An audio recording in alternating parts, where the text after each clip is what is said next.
A inveja, a ganância e a corrupção são coisas que castigam, que maltratam a nossa nação.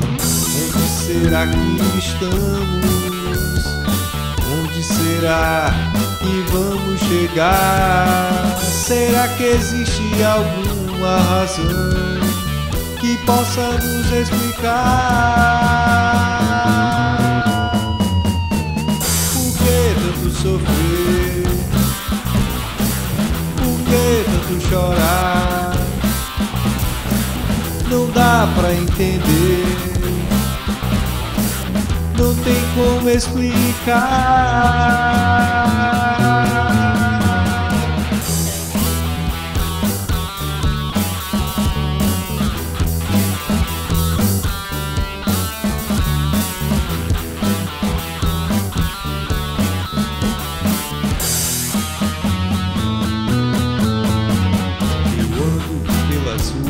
Eu ando na escuridão, não vejo uma saída, não encontro uma solução.